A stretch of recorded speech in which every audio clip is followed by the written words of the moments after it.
Hello नमस्ते सबैजनालाई हाम्रो च्यानल बैंकिङ प्रिपरेसनमा आज हामीले यस भिडियोमा लोकसेवा तयारी सामग्री विषयगत प्रश्न उत्तर लिएर आएका छौं अर्थात सब्जेक्टिभ क्वेशन। यो भिडियो हामीले गोरखापत्र 2081 फागुन 28 गतेको गोरखापत्रबाट लिएको हो। गोरखापत्रमा प्रत्येक बुधबार लोकसेवा तयारी सामग्री अन्तर्गत विषयगत र वस्तुगत प्रश्न उत्तरहरू राखिदिने गर्दछ। त्यही संग्रहालयलाई लिएर हामी धेरै पछि आएका छौं र यस भिडियोमा यी निम्न 5 वटा प्रश्नहरूको बारेमा विस्तृत रूपमा छलफल गरिनेछ। यदि तपाईलाई कुनै पनि प्रश्नको बारेमा जिज्ञासा छ भने भिडियोलाई अन्तिमसम्म हेर्नुहोला। ल त ढिलो नगरी आजका यी प्रश्नहरूको बारेमा छलफल गरौं। आजको पहिलो प्रश्न, स्रोत साधनको वितरणमा समन्वय भनेको के हो? नेपालमा वार्षिक बजेटको माध्यमबाट स्रोत साधन वितरणमा समन्वय हासिल गर्न गरिएका प्रयासहरू चर्चा गर्नुहोस्। राज्यमा उपलब्ध स्रोत साधन अवसर र लाभको समान, न्यायोचित एवं समतामूलक वितरणलाई स्रोत साधनको वितरणमा समन्वय भनिन्छ। यसले समाजका सबै वर्ग, क्षेत्र र समुदायका व्यक्तिहरूले राज्यका स्रोत साधनमा समान पहुँच, समान अवसर, न्यायोचित वितरण, नियन्त्रण र परिचालन गर्न पाउने मान्यताको वकालत गर्दछ। स्रोत साधनको वितरणमा समन्वय कायम गर्नुको उद्देश्य समाजमा व्याप्त आर्थिक सामाजिक असमानता हटाउँदै समाजको समतामूलक विकास सुनिश्चित गर्नु हो। नेपालमा वार्षिक बजेटले स्रोत साधन वितरणमा समन्वय कायम गर्न विभिन्न नीति, अनुदान तथा विशिष्टीकृत कार्यक्रम मार्फत पहल गरिरहेको छ।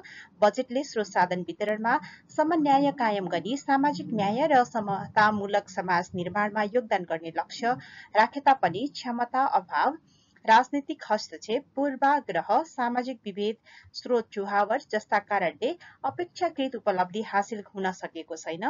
तहगत सरकार बीचको समन्वय र अन्तर सम्बन्ध, स्थानीय सरकारको क्षमता विकास, नीति तथा कार्यक्रम कार्यान्वयनमा पारदर्शिता र जनसहभागिता तथा भ्रष्टाचार र अनियमितता न्यूनीकरण गर्दै बजेटलाई लक्षित वर्गसम्म पुर्याएर मात्र वाञ्छित नतिजा हासिल हुन सक्दछ। यस्तै गरी अब हेरौं नेपालमा वार्षिक बजेट मार्फत स्रोत साधनको वितरणमा समन्वय सुनिश्चित गर्न गरिएका प्रयासहरू। नेपालमा वार्षिक बजेट मार्फत स्रोत साधनको वितरणमा समन्वय हासिल गर्न कानूनी, नीतिगत तथा कार्यक्रमगत व्यवस्था गरिएको छ। यी प्रयासले आर्थिक, सामाजिक तथा क्षेत्रीय असमानता न्यूनीकरण गर्दै समावेशी विकासलाई प्रवर्धन गर्न मद्दत पुर्याउँदै आएका छन्। पहिलोमा रहेको छ संघीय प्रणाली बमोजिम बजेट बाँडफाँड। संघ, प्रदेश र स्थानीय तहले आफ्नो आवश्यकता अनुसार बजेट बाँडफाँड गर्ने स्वायत्तता रहेको। यस्तै गरी संघीय बजेटमा अन्तर सरकारी वित्तीय हस्तान्तरणको लागि स्रोत बन्दोबस्त हुने र यसले प्रादेशिक र स्थानीय असन्तुलनलाई सम्बोधन गर्न सक्ने। राजस्व बाँडफाँड गर्दा वञ्चितीकरणको अन्त्य, गरिबी र असमानता न्यूनीकरण तथा स्थानीय आवश्यकतामा जोड दिने गरेको। यस्तै गरी प्राकृतिक स्रोतबाट प्राप्त रोयल्टी बाँडफाँडमा प्रभावित प्रदेश र स्थानीय तहहरूले लाभ पाउने। पिछडिएका वर्ग, क्षेत्र र समुदायको उत्थान र सशक्तिकरणका लागि विशेष अनुदानको व्यवस्था गरिएको। राष्ट्रिय प्राकृतिक स्रोत तथा वित्त आयोगले स्रोत साधनको समन्वयिक वितरणका लागि आधार र ढाँचा निर्धारण गरेको। यस्तै गरी नेपालमा वार्षिक बजेट मार्फत स्रोत साधनको वितरणमा समन्वय सुनिश्चित गर्न गरिएका प्रयासहरूमा अर्को बुँदा रहेको छ प्रगतिशील कर प्रणालीको कार्यान्वयन। कर तिर्न सक्नेले तिर्ने र बढी आम्दानी गर्नेले बढी नै कर दायित्व वहन गर्ने मान्यता अनुरूप कर प्रणाली सञ्चालित। गरिबी, विपन्न, अशक्त तथा आर्थिक सामाजिक वञ्चितीकरणमा परेका व्यक्तिहरूका लागि विभिन्न कर छुट, सहुलियत तथा सुविधाहरू घोषणा हुने गरेको। गमा रहेको छ सामाजिक सुरक्षा र सामाजिक न्यायका लागि विभिन्न कार्यक्रमको व्यवस्था। वृद्ध, एकल महिला, अपाङ्गता भएका व्यक्ति, दलित, जनजाति तथा विपन्न वर्गका लागि मासिक भत्ताको व्यवस्था रहेको। स्वास्थ्य बीमा कार्यक्रम, विद्यालयमा निशुल्क स्यानिटरी प्याड वितरण, महिला र दलित विद्यार्थी केन्द्रित छात्रवृत्ति कार्यक्रम, दीर्घ रोगीहरूका लागि सहुलियत, छुट र सुविधाहरू, विपन्न नागरिक आवास कार्यक्रम तथा जनता आवास कार्यक्रम, क्षेत्रीय असमानता न्यूनीकरण तथा समावेशी विकासका लागि राष्ट्रिय पूर्वाधार निर्माण। राष्ट्रिय गौरवका आयोजनामा निरन्तर रूपमा बजेट विनियोजन। रूपान्तरणकारी र प्राथमिकता प्राप्त आयोजनाहरू छनौट एवं कार्यान्वयन। यस्तै गरी घमा रहेको छ पिछडिएको समुदाय र भूगोल केन्द्रित समृद्धि कार्यक्रम। यस अन्तर्गत तराई मधेस समृद्धि कार्यक्रम, उच्च पहाडी तथा हिमाली क्षेत्र समृद्धि कार्यक्रम, ग्रामीण विकासका लागि प्रधानमन्त्री कृषि आधुनिकीकरण परियोजना सञ्चालन। घमा रहेको छ रोजगारी प्रवर्धन कार्यक्रमहरूमा प्रधानमन्त्री रोजगार कार्यक्रम मार्फत बेरोजगारको लागि 100 दिनको न्यूनतम रोजगारी प्रत्याभूति, छोटो तथा लामो अवधिका सिप विकास कार्यक्रमहरू, सिप प्रमाणीकरण कार्यक्रमहरू। यस्तै गरी चमा रहेको छ महिला, दलित जनजाति र सीमान्तकृत समुदायको आर्थिक उत्थान र सशक्तिकरणका लागि सिप विकास र आय आर्जन सम्बन्धी कार्यक्रम, एकल विपन्न हिंसा र महामारी पीडित महिलाका लागि राष्ट्रपति महिला उत्थान जीविकोपार्जन सुधार कार्यक्रम, गरिबी निवारणका लागि लघु उद्यम कार्यक्रमहरू। यस्तै गरी अर्को बुँदामा रहेको छ विपदजन्य घटनामा राहत, क्षतिपूर्ति, पुनर्निर्माण तथा पुनर्स्थापना, मनसुनजन्य, आगलागीजन्य तथा भूकम्पबाट क्षतिग्रस्त आवास पुनर्निर्माणका लागि बजेटको प्रबन्ध, कृषि तथा पशु बीमा कार्यक्रम सञ्चालित। अन्त्यमा सरकारले वित्त नीतिको माध्यमबाट सामाजिक न्याय हासिल गर्ने उद्देश्य लिएको छ। सरकारको वार्षिक कार्यक्रम तथा बजेट मार्फत वञ्चितीकरणमा परेका विभिन्न वर्ग, क्षेत्र र समुदायका मानिसलाई मूल प्रवाहीकरण गर्न विशेष व्यवस्था गर्छ। बजेट तर्जुमालाई राष्ट्रिय नीति र मापदण्ड अनुरूप बनाउँदै प्रभावकारी कार्यान्वयन मार्फत सरकारी नीति र कार्यक्रमहरू लक्षित वर्गसम्म पुर्याउन सकेमा स्रोत साधनको वितरणमा समन्वय कायम गर्ने प्रयासले सार्थकता पाउन सक्दछ। प्रश्न नम्बर 2, वित्तीय समानीकरण अनुदान भनेको के हो? यस सम्बन्धी संवैधानिक व्यवस्था उल्लेख गर्दै नेपाल सरकारले स्थानीय तहलाई प्रदान गर्ने वित्तीय समानीकरण अनुदानको ढाँचा प्रस्तुत गर्नुहोस्।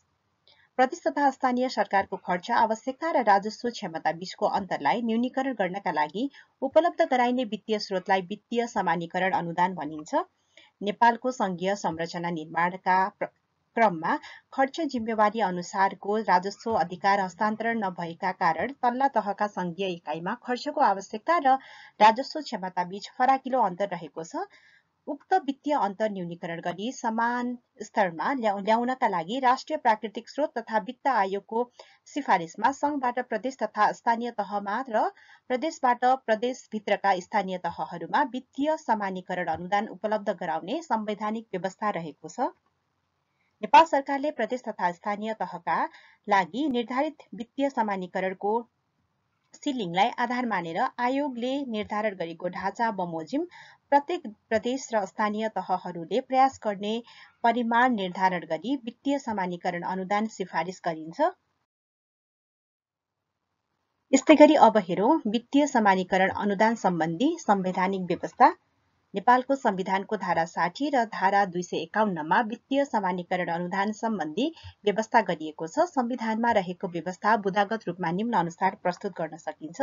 नेपाल सरकारले संकलन गरेको राजस्वको न्यायोचित वितरण गर्ने व्यवस्था मिलाउने, नेपाल सरकारले प्रदेश र स्थानीय तहलाई खर्चको आवश्यकता र राजस्व क्षमताको आधारमा वित्तीय समानीकरण अनुदान वितरण गर्ने, स्थानीय तहले खर्च आवश्यकता र राजस्व क्षमताको आधारमा प्रदेशले नेपाल सरकारबाट प्राप्त अनुदान र आफ्नो स्रोतबाट उठ्ने राजस्वलाई प्रदेश कानून बमोजिम आफू अन्तर्गतका स्थानीय तहलाई वित्तीय समानीकरण अनुदान वितरण गर्ने, प्रदेश र स्थानीय तहले प्राप्त गर्ने वित्तीय हस्तान्तरणको परिमाण राष्ट्रिय प्राकृतिक स्रोत तथा वित्त आयोगले निर्धारण गरे बमोजिम हुने। यस्तै गरी राष्ट्रिय प्राकृतिक स्रोत तथा वित्त आयोगले प्रदेश तथा स्थानीय तहलाई प्रदान गरिने समानीकरण अनुदान सम्बन्धमा सिफारिस गर्ने। यस्तै गरी अब हेरौं वित्तीय समानीकरण अनुदान वितरणको ढाँचा। कुल वित्तीय समानीकरण अनुदानलाई देहाय बमोजिम 3 भागमा विभाजन गरी प्रत्येक स्थानीय तहहरूले तीनवटै भागबाट आफ्नो हिस्सा प्राप्त गर्ने गरी ढाँचा निर्धारण गरिएका छन्। जसमा सबैभन्दा बढी सूत्रमा आधारित अनुदानको भाग र सबैभन्दा कम कार्य सम्पादन मूल्याङ्कनमा आधारित अनुदानको भाग रहने गरिएको छ। प्रत्येक स्थानीय तहहरूले यी तीनैवटा ढाँचा अनुसार अनुदान प्राप्त गर्दछन्। तीनवटा ढाँचा बमोजिम प्राप्त गर्ने अनुदान नै तीन स्थानीय तहहरूको कुल समानीकरण अनुदान हुने गर्दछ। पहिलो ढाँचा हेरौं। न्यूनतम वित्तीय समानीकरण अनुदानको ढाँचा 10,000 भन्दा कम जनसङ्ख्या भएका स्थानीय तहलाई रु 2,75,00,000 अनुदान, 10,000 वा सोभन्दा बढी 2 लाख भन्दा कम जनसङ्ख्या भएका स्थानीय तहलाई प्रति 10,000 जनसङ्ख्या वृद्धिमा 25 लाख अनुदान वृद्धि, 2 लाख वा सोभन्दा बढी जनसङ्ख्या भएका स्थानीय तहलाई एकमुष्ट रु 7,75,00,000 अनुदान।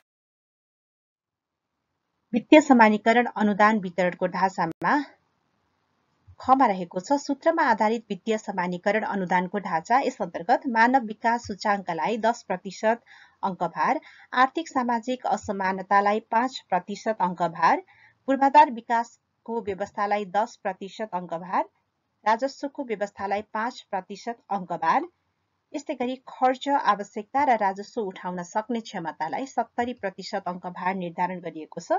गमा रहेको छ कार्य सम्पादन मूल्याङ्कनमा आधारित वित्तीय समानीकरण अनुदान। यस अन्तर्गत स्थानीय शासकीय प्रक्रियाको विधिसम्मत अनुसरण, राजस्व सङ्कलन, एकल कर प्रशासन अनुरूप राजस्व बाँडफाँड, बजेट खर्च प्रगति, आर्थिक अनुशासन, वार्षिक प्रगति समीक्षा एवं नतिजा सार्वजनिकरण, पुस मसान्तभित्र आगामी वर्षको आय व्यय प्रक्षेपण, आवधिक योजना तर्जुमा र कार्यान्वयन, शिक्षा स्वास्थ्य क्षेत्रमा हासिल गरेको प्रगति लगायतका विषयलाई समेटेर 17वटा सूचाङ्क निर्धारण गरिएको छ। प्रत्येक सूचाङ्कमा प्राप्त गरेको अङ्कका आधारमा कार्य सम्पादन मूल्याङ्कनमा आधारित अनुदान प्रदान हुने गर्दछ। अन्त्यमा वित्तीय समानीकरण अनुदान सङ्घीय कार्यान्वयनको महत्त्वपूर्ण वित्तीय औजार हो। राष्ट्रिय प्राकृतिक स्रोत तथा वित्त आयोगको सिफारिस बमोजिम परिमाणमा समानीकरण अनुदान उपलब्ध हुने भन्ने संविधान र कानूनको मर्म विपरीत नेपाल सरकार र प्रदेश सरकारबाट वित्तीय समानीकरण अनुदान उपलब्ध हुँदा अन्तर सरकारी वित्तीय सम्बन्ध कमजोर हुँदै गएको छ। यस्तो अभ्यासले संघीयताको जगलाई कमजोर बनाउने हुँदा संविधान र कानूनको मर्म र भावना बमोजिम वित्तीय समानीकरण अनुदान उपलब्ध गराउनेतर्फ नेपाल सरकार र प्रदेश सरकारको ध्यान जान जरुरी देखिन्छ।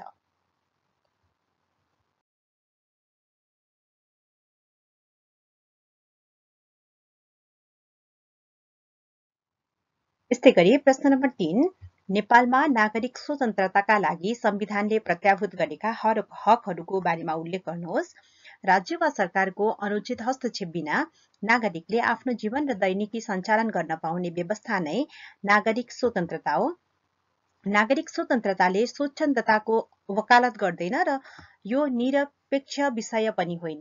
अरूको अधिकारको सम्मान र मुलुकको कानूनी परिधिभित्र रही व्यक्तिगत इच्छा अनुसार कार्य गर्न पाउने अवस्थाको रूपमा नागरिक स्वतन्त्रतालाई बुझ्नु पर्दछ। यस्तै गरी अब हेरौं नागरिक स्वतन्त्रताका लागि नेपालको संविधानले प्रत्याभूत गरेका हकहरू। राज्यले कानून बमोजिम बाहेक कुनै पनि व्यक्तिलाई वैयक्तिक स्वतन्त्रताबाट वञ्चित नगर्ने र नागरिकको स्वतन्त्रताको हक राज्य, समाज र अन्य नागरिकको हित प्रतिकूल नहुने गरी कार्यान्वयन गर्ने विषय संविधानले प्रश्न पारेको छ। यसबाहेक मौलिक हक अन्तर्गत स्वतन्त्रताको हकको रूपमा देखाएका हक सुनिश्चित गरिएका छन्।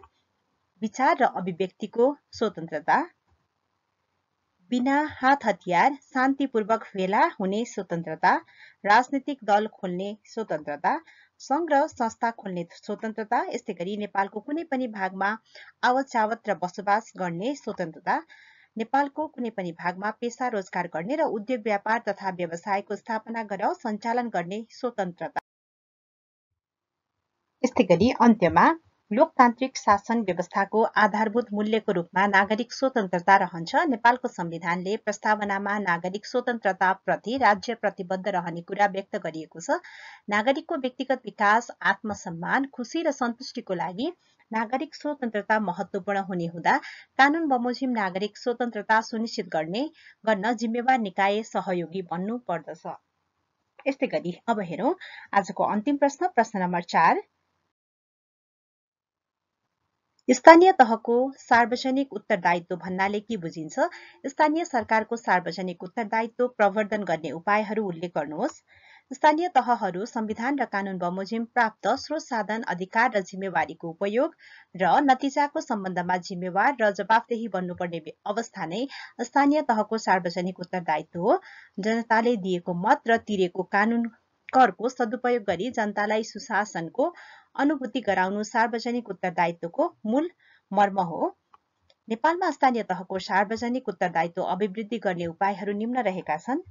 स्थानीय सरकारद्वारा सञ्चालन हुने विकास, निर्माण र सेवा प्रवाहका प्रक्रियामा जनतालाई सहभागी गराएर आवाजविहीन र क्षमताविहीन नागरिकको क्षमता विकास, उत्थान र सशक्तिकरण गरी स्थानीय शासन प्रक्रियामा सहभागी हुन सक्ने हैसियत निर्माण गरेर निर्णय प्रक्रियालाई सहभागितामूलक र पारदर्शी बनाएर स्थानीय सभा अन्तर्गतका समितिहरूलाई कार्यमूलक र सक्रिय बनाएर गुनासो सुनवाई संयन्त्रलाई प्रभावकारी बनाएर सूचना अधिकार र प्रवक्ताको व्यवस्था गरेर नियमित रूपमा सार्वजनिक सुनवाई गरी सोको प्रतिबद्धतालाई व्यवहारमा अनुवाद गरेर यस्तै गरी स्थानीय आयोजनाहरूको सार्वजनिक र सामाजिक परीक्षण गराएर आयोजना स्थलमा अनिवार्य रूपमा आयोजनाको लागत र समय अवधि सहित विवरण राख्न लगाएर बजेट कार्यान्वयनको वार्षिक समीक्षा गरी नतिजा सार्वजनिक गरेर